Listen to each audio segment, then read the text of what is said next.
The specimen tank hummed softly in the sterile laboratory aboard the galactic science vessel Prosperity.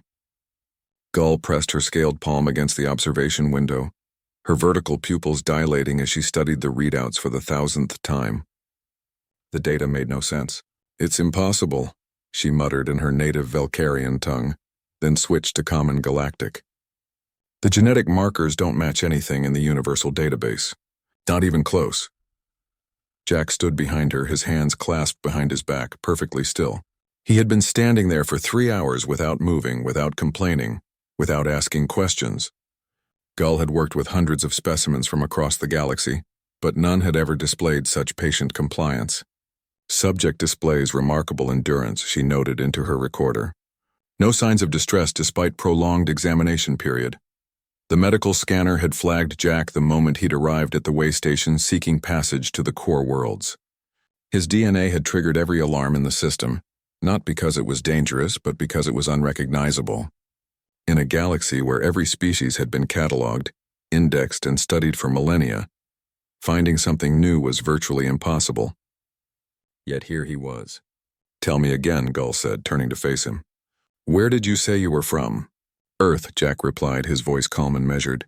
"Sol system. 3rd planet from the star." Gull's crest flattened in frustration. There is no record of any developed civilization in that sector. The surveys marked it as pre-contact wilderness. "The surveys are old," Jack said simply. Before Gull could respond, the laboratory door burst open.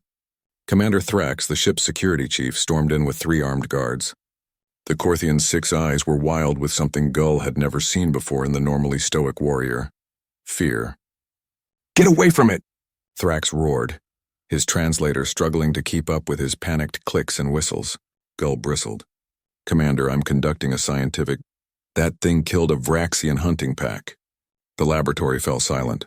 Vraxians were apex predators, standing 3 meters tall with razor-sharp claws and armored hides that could deflect plasma bolts.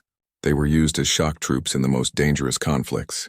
A pack of 5 was considered sufficient to pacify an entire rebellious colony. "There must be some mistake," Gull said, but her voice wavered. Thrax jabbed a claw at his datapad, and security footage materialized in the air. The cargo bay. 5 Vraxian hunters surrounded Jack, their postures aggressive, their hunting instincts engaged. They circled him with the practiced efficiency of creatures who had never known defeat. Then something changed. Jack didn't move, didn't run, didn't even raise his hands. He simply looked at them. One by one, the Vraxians' aggressive postures collapsed. Their crests flattened. Their tails dropped. And then, impossibly, they retreated, backing away from the small, seemingly defenseless creature in their midst. "Play it again," Gull whispered. "Slow it down." They watched frame by frame. The moment Jack's eyes met the lead Vraxians, something fundamental shifted. The predator's pupils dilated, its breathing quickened, and every instinct in its body screamed one word: Apex. "They recognized him," Thrax said, his voice hollow. "Every predator in the galaxy has the same base instinct. We know what sits above us in the food chain." Those Vraxians looked at that human and saw something their ancestors learned to fear millions of years ago. Gull turned back to Jack, seeing him with new eyes. He hadn't moved from his position. His heart rate, according to the monitors, hadn't even elevated. He had faced down 5 of the galaxy's most feared predators without showing a hint of stress. "What are you?"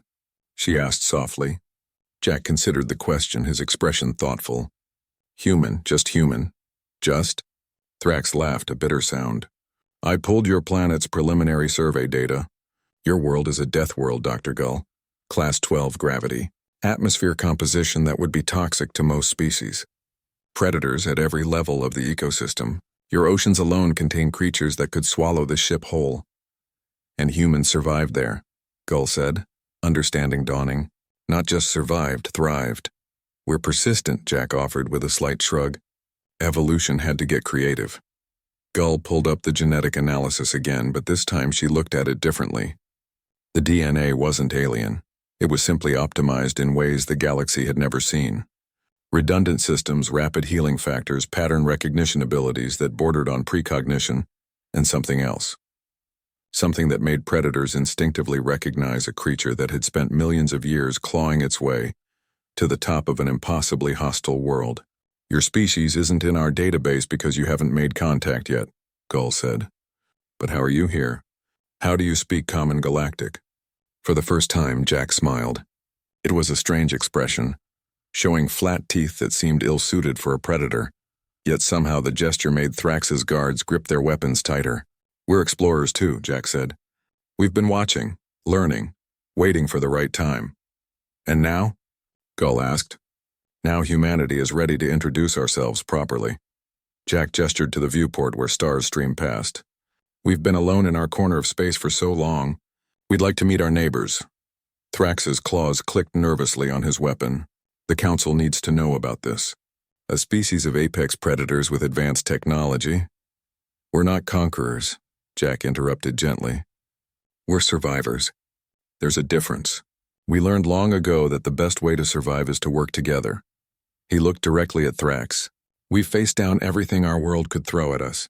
We're not interested in fighting the galaxy. We'd rather explore it, learn from it, protect it. Gull felt something shift in her perception. This human, this impossible creature from an impossible world wasn't a threat. He was something the galaxy had been missing, a species that understood struggle, that had earned its place through sheer determination and refusal to quit. What happens now? She asked. Jack's smile widened slightly.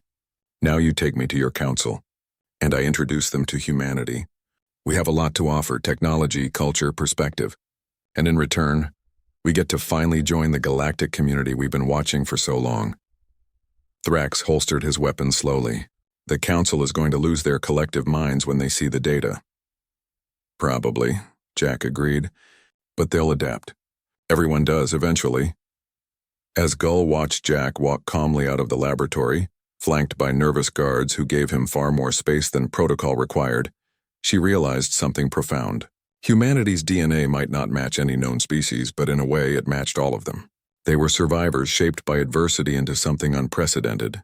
The galaxy was about to meet its new neighbors, and every predator in known space would recognize them for what they truly were: the apex species from a world that had tried everything to kill them. And failed.